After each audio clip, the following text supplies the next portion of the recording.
Assalamualaikum warahmatullahi wabarakatuh. Selamat pagi, semangat pagi yang penting untuk teman-teman semuanya. Ketemu lagi kita di materi analisa jabatan. Di materi hari ini kita akan melihat bagaimana beda dan hubungannya antara analisa jabatan dengan proses lain yang disebut dengan evaluasi jabatan, gitu ya. Kedua hal ini berhubungan satu sama lain, tapi adalah proses yang berbeda. Walaupun kemudian ini adalah proses yang continuous. Kita akan lihat bagaimana sebetulnya hubungan di antara keduanya, atau bagaimana sebetulnya perbedaan di antara keduanya. Nah, sebelum sampai ke materi tersebut, saya sebetulnya ingin mendengar dulu dari teman-teman, kira-kira dari perjalanan materi kita mengenai analisa jabatan itu atau hasil dari analisa jabatan itu digunakan buat apa sih gitu ya? Karena tujuannya kan bisa macam-macam. Ada yang bisa ngasih contoh nggak? Gitu ya, oke. Silakan. Oke, baik. Saya akan coba menjelaskan dari salah satu referensi yang kemudian kita gunakan itu dari bukunya Branik di tahun 2019, atau kalau misalnya teman-teman juga pernah mempelajari materi ini di kuliah lain gitu ya, mungkin juga agak-agak hampir mirip gitu ya, walaupun setiap referensi pasti akan nyebutnya berbeda atau memframing informasinya secara berbeda gitu ya. Kalau menurut Branik, teman-teman bisa buka di halaman 31, ada paling tidak tuh ada sekitar 12 penggunaan dari analisa jabatan gitu ya. Teman-teman bisa langsung jump ke sini, kelihatan bahwa ternyata analisa jabatan itu hubungannya dengan evaluasi jabatan adalah bahwa hasil analisa jabatan itu digunakan di dalam evaluasi jabatan. Tapi kemudian kita mulai dulu dari sini ya. Mostly saya yakin di antara teman-teman dari tadi itu akan bilang bahwa analisa jabatan itu untuk apa gitu ya. Salah satunya adalah untuk menghasilkan job deskripsi dan job spesifikasi gitu ya. Jadi deskripsi jabatan dan spesifikasi jabatan. Karena memang itu hasil utama dari analisa jabatan gitu ya. Pada saat kita menganalisa jabatan, hasilnya adalah kira-kira tugas dan tanggung jawabnya pekerjaan itu apa sih? Gitu. Dari tugas dan tanggung jawab pekerjaan tersebut, kita jadi tahu kira-kira orang yang mengisi jabatan tersebut kira-kira harus punya syarat apa atau spesifikasi apa, gitu ya. Sesimpel misalnya, pekerjaan sales itu apa sih? Gitu. Tugas dan tanggung jawabnya, mencapai target penjualan, memelihara hubungan baik dengan konsumen gitu ya. Artinya kemudian itu job deskripsi. Kemudian kalau kita ke spesifikasinya, kita jadi tahu kira-kira orang yang kemudian dia bisa memenuhi target penjualan itu spesifikasinya kayak gimana sih? Dia harus punya kompetensi apa? Dia harus punya orientasi berprestasi yang cukup baik karena dia harus selalu berusaha untuk mencapai target gitu ya. Atau dari tadi kita bicara bahwa salah satu job description-nya sales itu adalah dia harus memelihara hubungan baik dengan pelanggan, maka kompetensi yang dipunya seorang sales itu adalah dia harus punya kemampuan menjalin hubungan interpersonal yang baik misalnya. Gitu ya. Nah, jadi ini memang utamanya ada di dua hal ini. Tapi sebetulnya banyak banget fungsi lanjutannya. Jadi misalnya terkait dengan workforce planning, itu perencanaan tenaga kerja, gitu ya. Jadi sebetulnya ketika kita ada perusahaan misalnya gitu ya, ada perusahaan kemudian kita kan mengelola kira-kira nih butuh supaya organisasi ini atau perusahaan ini bisa mencapai visi dan misinya, itu sudah butuh fungsi-fungsi apa aja, dan fungsi-fungsinya itu kemudian nanti diturunkan dari jabatan. Nah tadi balik lagi nanti jabatannya itu berarti dia menjalankan fungsi yang mana aja, artinya orang yang ngisi harus yang seperti apa, atau kemudian juga orangnya harus sebanyak apa. Nah sesimpel itu gitu ya. Kalau kayak tadi ada perusahaan salesnya harus ada fungsi sales misalnya ya, katakanlah Honda gitu ada fungsi sales, kemudian dengan target sekian atau target organisasi sekian, artinya mereka butuh jenis sales yang seperti apa dalam tanda kutip ya, dengan tugas dan tanggung jawab seperti apa dan jumlahnya berapa. Itu workshop planning. Kemudian penggunaannya juga bisa di job classification, dia mengklasifikasi jabatan. Jadi jabatan-jabatan itu biasanya kita kelompokkan supaya lebih mudah dalam menganalisis baik dari sisi karir dan sisi kompetensi, ya paling simpel dari sisi kompetensi itu kita bikin job family namanya. Gitu. Nanti teman-teman bisa baca ini sendiri lagi ya, karena ini penjelasan agak advance karena terkait dengan karir dan lain-lain. Tapi lagi-lagi sebetulnya job classification itu asal muasal utamanya yang harus yang harus diketahui untuk membuat klasifikasi jabatan adalah kita harus tahu spesifikasinya, kita harus tahu juga deskripsi jabatan, seluruh jabatan yang ada di organisasi tersebut. Nah, kemudian ada performance appraisal, jadi manfaatnya juga untuk penilaian kinerja dan manajemen kinerja gitu ya. Karena dengan adanya job analysis kita bisa menurunkan targetnya. Tentu saja targetnya diturunin dari mana? Targetnya diturunin dari tugas dan tanggung jawab dia apa. Gitu ya. Targetnya diturunin dari mana? Targetnya juga diturunin dari kira-kira kompetensi yang dibutuhkan atau spesifikasi yang dibutuhkan apa. Gitu ya. Jadi dia udah mencapainya di mana. Nah, ini akan nyambung dengan training. Terutama spesifikasi ini akan nyambung dengan training. Kalau kemudian dari hasil job analisis kita sudah tahu bahwa katakanlah posisi sales itu harus punya achievement orientation yang baik, kemudian juga dia juga harus punya kemampuan menjalin hubungan interpersonal yang baik. Kita lihat nih, kira-kira si Bapak Budi gitu ya, Pak Budi itu udah sampai mana, atau keahlian dia tuh udah sampai yang mana. Katakanlah ternyata achievement orientation-nya bagus, tapi dia tuh kalau ketemu orang baru atau ketemu klien baru tuh dia masih kayak canggung gitu. Jadi sulit bagi dia untuk membuat inisiasi hubungan interpersonal yang baru, apalagi kemudian memeliharanya. Jadi ya udah, kalau udah dapet pembeli ya udah putus gitu ya, nggak dijalin tuh hubungan hubungan baiknya dengan konsumen. Kemudian baik, berarti itu masih kurang ya di situ. Nah, kita jadi tahu berarti dia perlu di training atau perlu di develop ya, bukan hanya training tapi juga development, perlu di training yang seperti itu, yang terkait dengan interpersonal skill gitu. Nah, yang lain juga masih banyak, ada juga terkait dengan efisiensi, safety and health, karena katakanlah dari job desk kita jadi tahu nih kira-kira pekerjaan apa yang punya resiko terkait dengan safety and health, dan kemudian itu yang kemudian akan jadi concern kebijakan. Misal ada pekerjaan-pekerjaan yang dari job description-nya kita bisa lihat bahwa dia punya resiko tinggi terpapar radiasi gitu ya. Maka kemudian dari sini kita bisa membuat kebijakan terkait dengan kesehatan dan keamanan itu untuk orang-orang seperti itu seperti apa. Gitu ya. Ada juga buat job tim sistem desain dan redesign, jadi untuk mendesain jabatan maupun mendesain tim maupun mendesain sistem itu juga dari sini gitu ya. Misal pekerjaan-pekerjaan dengan banyak aktivitas gitu ya, kita lihat ya bahwa ada proses di dalam organisasi ini tuh harusnya mana sih yang dijadiin satu job, dijadiin satu job ya di dalam satu job description. Kadang-kadang kan kita bisa ngeliat ternyata itu nggak continuous antara aktivitas 1, aktivitas 2, aktivitas 3 di dalam job. Nah, kita tukar aja nih antar job, kita tukar tugas tanggung jawabnya, itu boleh. Itu yang disebut dengan job design dan redesign. Jadi didesain ulang supaya pekerjaannya itu enak atau sistemnya itu enak alur gitu. Worker mobility itu terkait dengan karir gitu ya. Jadi ladder-nya ke arah mana, kalau mau bergerak promosi ke arah mana, kalau mau pengembangan terkait dengan mutasi atau rotasi ke arah mana. Maka kemudian ini sangat relate dengan worker mobility sangat relate dengan job classification, sangat relate sama job description, dan juga sangat relate sama specification.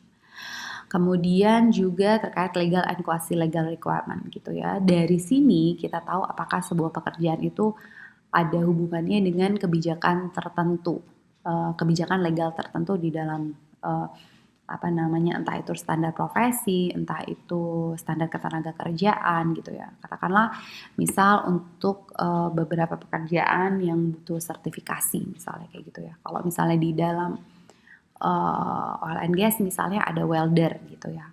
Welder itu ada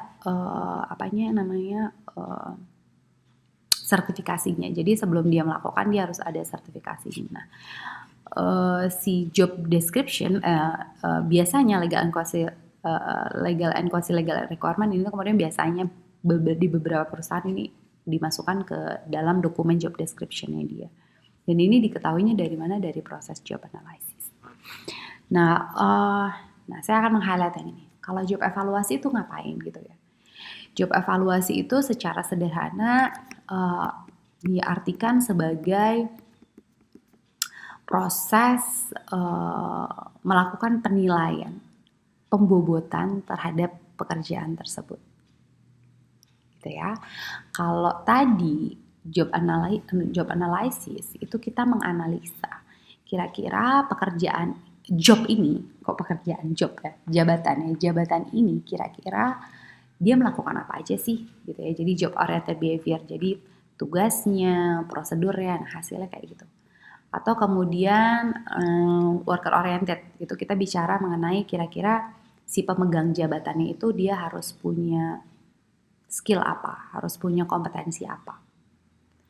Atau biasanya hasil job analisis juga berupa kira-kira mesin apa yang dipakai, material apa yang dipakai, alat-alat apa yang dipakai, gitu ya. Atau juga menghasilkan data mengenai gimana sih caranya kita mengevaluasi kinerjanya dia, ya, relate kepada ini.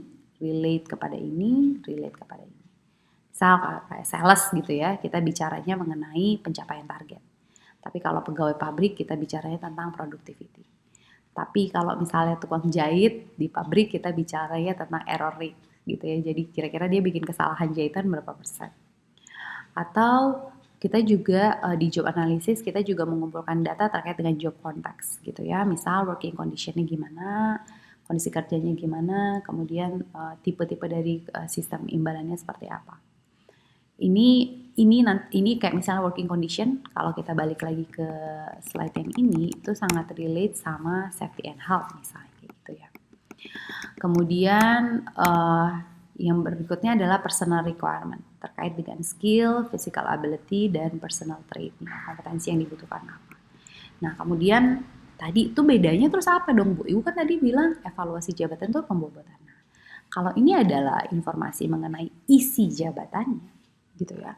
Maka kemudian job evaluasi itu kita menilai dari isi jabatan tersebut kira-kira dia itu pantas dalam tanda kutip dinilai berapa. Sehingga nanti itu akan dijadikan dasar untuk memberikan imbalan gitu ya untuk jabatan tersebut. Kita belum bicara orang ya. Ketika kita bicara imbalan itu agak kompleks karena kita bicaranya jabatan dan kita juga bicara orang. Kita bicaranya adalah imbalan yang adil untuk jabatan tersebut. Jadi kita harus nilai. Kita perlu nilai gitu ya.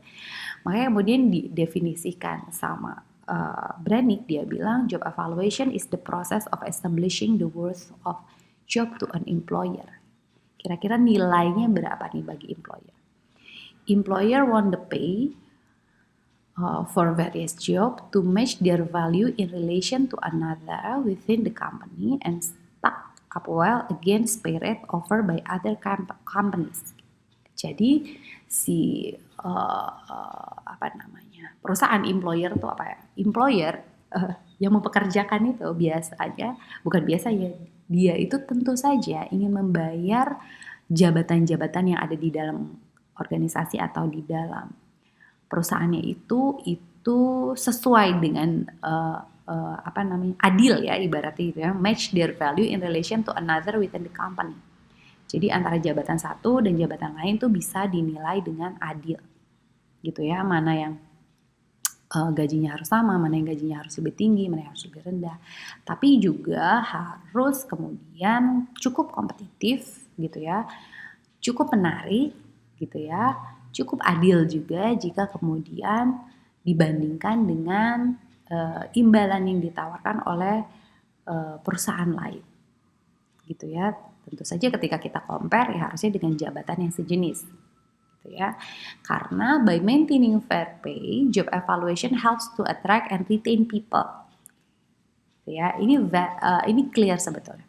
Karena kemudian dengan si employer tersebut dia memberikan bayaran, memberikan imbalan yang adil gitu ya, fair pay, dia bilang, maka dalam proses ini evaluasi jabatan akan membantu memfasilitasi organisasi untuk menarik orang, otomatis orang yang bagus ya, dan untuk meretain orang. Retain itu supaya dia tetap stay, karena begitu dia melirik, aku diperlakukan adil, begitu dia melirik, dibanding perusahaan lain aku cukup oke nih bayarannya. Gitu ya, itu adalah job evaluation. Jadi bisa terasa bedanya. Dan bisa terasa bahwa dari sini itu dipakai untuk ini. Karena untuk memberikan penilaian atau pembobotan dari sebuah jabatan gitu ya, menilai harganya, dan tanda kutip ya harganya ya, bukan, it's not about hanya uang saja gitu, menilai harganya dari sebuah jabatan itu kita butuh tahu ini semuanya gitu. Nah, kita akan masuk lagi ke dalam gitu ya. Job evaluation is the formal process of assessing the value or worth of job in organization. Gitu ya. Tadi sudah dibilang bahwa proses dalam menilai bobot atau value dari sebuah jabatan di organisasi. Nah, ini job evaluation either directly or indirectly set the base pay, wages, or salary for job. Jadi dia biasanya baik secara langsung atau tidak langsung itu akan membantu untuk menetapkan base pay-nya gitu ya. Jadi apa sih base pay itu? Imbalan dasar ya. Job evaluation is a part of the broader compensation system. Jadi sebagian bagian dari sistem reward yang lebih besar atau sistem imbalan yang lebih besar, which include the administration of pay and benefit that employee receive in exchange for their work. Jadi biasanya salah satu tahap awal yang dilakukan untuk menentukan sistem kompensasi atau kemudian sistem imbalan itu adalah job evaluation. Kita harus tahu betul ini satu proses struggling sendiri nih sebelum kita menentukan rupiahnya gitu ya, karena kita harus tahu dulu nih jabatannya nilainya berapa nih, baru nanti jabatannya nilainya berapa baru dikonversikan ke dalam dia berarti dapat rupiah berapa. Itu kalau rupiah, dapat yang non rupiahnya juga berapa, benefit lainnya gitu. Nah, sekarang kemudian pertanyaannya kenapa sih kemudian kita harus melakukan job evaluation gitu ya. Secara sederhana sebetulnya itu seperti halnya karena dia part dari sistem imbalan yang lebih besar gitu ya. Maka prinsip dasar dari sistem imbalan sendiri itu adalah terkait dengan equity atau keadilan.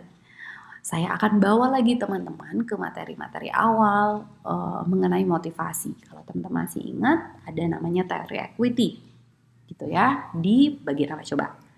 Di bagian teori motivasi ya. Jadi kan macam-macam tuh teori motivasi.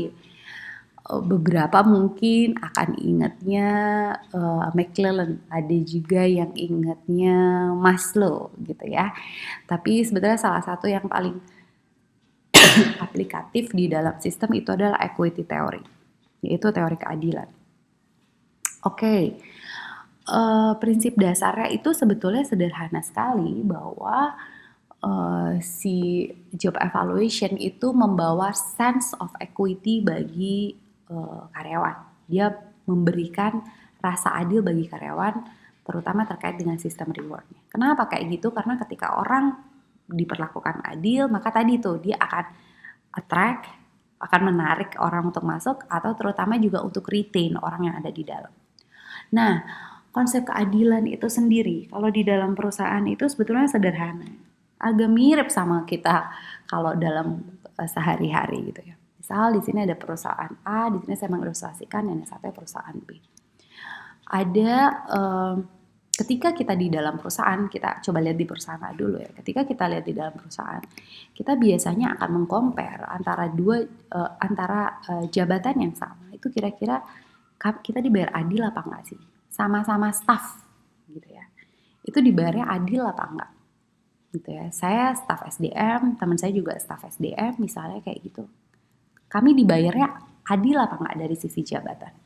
Itu lihatnya misalnya dari mana? Oh, dari sisi upah dasar, atau kemudian dari sisi tunjangan jabatannya. Sama nggak nih? Kan kita sama jabatannya, berarti harusnya tunjangan jabatannya sama dong. Gitu. Nah, itu adalah equity. Pada saat sama terus kita berpikir, oke, kita dari sisi tunjangan jabatan diukurnya sama, artinya saya tuh dibayarnya tuh dengan adil. Gitu. Nah, itu adalah sense of equity yang pertama, atau perasaan adil yang pertama. Kemudian perasaan adil yang berikutnya kan kita tentu saja biasanya kemudian akan mengcompare antara jabatan kita dengan jabatan yang lain.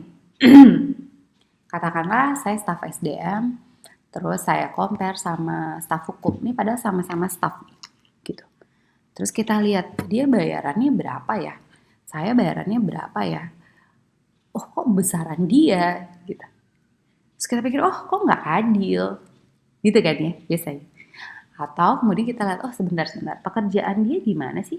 Kok dibayar lebih ini? Sama loh padahal pekerjaannya. Saya ngerasa nggak adil. Kecuali kemudian kita, oh staf hukum pekerjaannya memang lebih beresiko sih. Dia dibayar lebih atas resiko, itu ya sudah. Berarti itu adil. Tapi saya ngurusin orang banyak. Saya harusnya juga dibayarnya juga dari sisi itu, saya juga harusnya lebih banyak dong. Gitu kan ya. Kita cenderung akan mengcompare itu. Atau kemudian kita compare sama jabatan atasan kita gitu ya, ada staff SDM, kemudian atasnya supervisor SDM. Kok dibayarnya lebih tinggi ya? Padahal dia cuma tanda tangan nota dinas doang, kerjaan saya dia cuma tinggal verifikasi dan lain-lain. Harusnya saya loh yang bikin konsep saya, misalnya kayak gitu. Atau kemudian dari sisi lain kita lihat, oh iya sih, tapi nanti kalau misalnya yang presentasi di depan direksi, yang membentuk presentasi di depan direksi, yang menjawab pertanyaan, kemudian awal idenya itu banyaknya kemudian memang dari dia, rapat-rapat dan lain-lain dari dia. Oh ya udah, pantas lah dari sisi itu dia dibobot lebih tinggi gitu ya. Dan kemudian impactnya adalah dibayar lebih tinggi gitu. Kita akan cenderung mengcompare itu adalah sense equity yang kedua. Nah, komparasi berikutnya adalah pada saat kemudian kita mengcompare antara jabatan kita di perusahaan kita sama jabatan yang serupa di perusahaan lainnya. Sama-sama nih, tadi apa nih, supervisor SDM, kita compare supervisor SDM di perusahaan kita sama supervisor SDM di perusahaan sebelah. Kira-kira gajinya gede yang mana ya? Gitu ya, nilai jabatannya lagi di yang mana ya, gitu kan ya.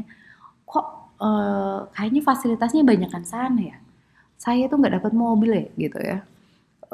Di perusahaan sebelah tuh dapat mobil. Jadi ada cerita tuh, kalau misalnya di kantor kami, kalau misalnya dulu kantor saya yang dulu maksudnya, kalau di perusahaan induk itu sama-sama katakanlah manajer gitu ya, tapi kalau di anak perusahaan dia tiba-tiba dalam tanda kutip kayak naik kelas dan kemudian dapat fasilitas tambahan gitu. Entah itu berupa mobil gitu, atau supir, tol dan lain-lain. Tapi begitu dia ditarik lagi ke perusahaan induk, itu udah lepas semua yang tadi.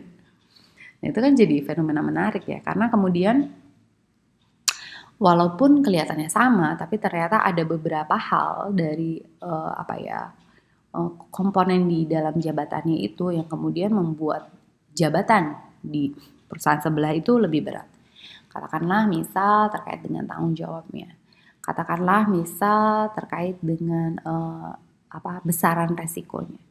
Katakanlah sama-sama supervisor SDM, kalau di perusahaan A dia tidak hanya berhubungan dengan internal, kalau di perusahaan B dia juga berhubungan sama eksternal. Artinya lingkup jabatannya lebih luas sehingga dia perlu menjalin relationship sama pihak eksternal yang mengharuskan dia kemudian harus mobile gitu ya. Yang that's why dia dapat mobil dinas gitu. Jadi wajar aja misalnya gitu. Nah, itu adalah 3 sense of equity ya. Dan itu manusiawi sekali gitu ya. Nah, itulah yang kemudian menjadi alasan bagi pelaksanaan job evaluation atau evaluasi jabatan. Saya akan mencoba untuk menggambarkan bagaimana relasi antara evaluasi jabatan dengan analisa jabatan gitu ya. Jadi kan tadi ya kita dari slide sebelumnya saya sudah cerita bahwa betapa pentingnya rasa adil, sense of equity terkait dengan imbalan yang diterima oleh karyawan. Karena itu akan membuat karyawan baru yang bagus attract gitu ya, menarik, tertarik ke perusahaan kita, atau kemudian membuat karyawan lama, terutama karyawan yang bagus juga dia akan pengen stay di perusahaan kita. Ya gitu ya, jadi goalnya ini. Nah, wait. Itu datangnya dari mana? Itu datangnya jika imbalan disusun secara adil. Imbalan disusun secara adil itu gimana? Imbalan yang mempertimbangkan berbagai aspek. Ada aspek dari sisi jabatan gitu ya. Jadi bahwa antara jabatan satu dan jabatan lain itu dinilainya secara adil. Dari sisi individu, antara individu karena masing-masing kita sebagai individu gitu ya, itu juga membawa karakteristik pribadi, entah itu pendidikan, entah itu kompetensi gitu ya, entah itu masa kerja gitu ya, itu juga kita membawa aspek individual yang kemudian itu akan punya impact terhadap imbalan kita, terhadap bayaran kita, kompensasi kita, maupun dari sisi pengaruh internal maupun eksternal khusus. Misal kalau misalnya kayak tadi tuh disimpan ditempatkan di anak perusahaan gitu ya, itu dari sisi internal atau dari sisi eksternal. Oke. Misalnya sama-sama jabatan staf SDM tapi yang satu di kota besar staf SDM-nya di perusahaan yang sama nih, tapi yang satu di kota kecil. Otomatis nanti dari sisi imbalan juga bisa berbeda karena kemudian itu akan sangat menentukan biaya hidup di kota tersebut berbeda. Di Jogja sama di Jakarta gitu ya, sama-sama staf SDM. Pasti ada tunjangan khususnya untuk teman-teman yang di Jakarta misalnya, karena memang ininya berbeda biaya hidupnya tentu saja berbeda gitu ya. Jadi ada aspek itu juga. Nah, kita akan highlight dari sisi jabatan gitu ya. Kita akan highlight dari sisi jabatan. Dari sisi jabatan tentu saja itu aspek yang dipertimbangkan itu adalah nilai dari jabatannya. Akan terasa adil jika jabatan dinilai atau dibobot dengan metode dan pendekatan yang adil. Gitu ya, itu melalui proses evaluasi jabatan. Gitu. Nah, supaya bisa dapat gitu ya bobot dan nilai yang adil itu harus ada proses lainnya, yaitu bahwa informasi mengenai jabatan tersebut yang digunakan untuk menilai itu harus valid. Gitu kan ya. Kalau misalnya di sini sudah nggak valid, ya otomatis nilainya juga salah. Gitu ya. That's why kemudian teman-teman jadi bisa melihat betapa erat kedua hal ini. Gitu ya, betapa erat kedua hal ini untuk bisa mencapai perasaan keadilan terkait dengan imbalan. Dan ini nanti juga terkait pada goal besar organisasi bahwa ada pencapaian target, pencapaian visi dan misi, ada juga terkait dengan tadi retain and attraction people gitu. Ya, jadi teman-teman bisa lihat begitu toh dinamikanya gitu dan hubungannya antara job analisa dan job evaluasi. Jadi tidak akan ada evaluasi jabatan yang baik, hasil nilai jabatan yang baik kalau kemudian analisa jabatannya tidak dibuat dengan tepat, tidak dibuat dengan valid, tidak dibuat dengan proses yang benar. Gitu. Nah, sekarang teman-teman silahkan berlatih. Kita akan mencoba untuk melakukan pembobotan secara sederhana untuk 2 jabatan di rumah. Di dalam rumah tangga gitu ya, ada supir pribadi dan asisten rumah tangga. Kita akan boboti dari sisi apa? Kita akan bobot dari sisi jam kerja, keahlian spesifik yang dibutuhkan, dan tingkat kemampuan berpikir yang dibutuhkan. Caranya gimana? Silakan teman-teman memberikan rating sampai dari 1 sampai 3 saja. Jadi ratingnya pendek aja, cuma antara nilai 1, 2, atau 3 berdasarkan kriteria ini untuk sopir pribadi maupun asisten rumah tangga. Kemudian teman-teman silakan diskusikan di dalam kelompok masing-masing gitu ya. Jadi silakan dibuat kelompoknya, diskusikan, masing-masing juga membuat nilai, kemudian juga silakan didiskusikan. Baik teman-teman, terima kasih banyak. Sekian untuk materi hari ini. Semoga bermanfaat. Selamat bekerja di dalam kelompok, selamat berdiskusi. Semoga mendapat insight yang baik dan bermanfaat untuk masa depan teman-teman. Terima kasih. Wassalamualaikum warahmatullahi wabarakatuh.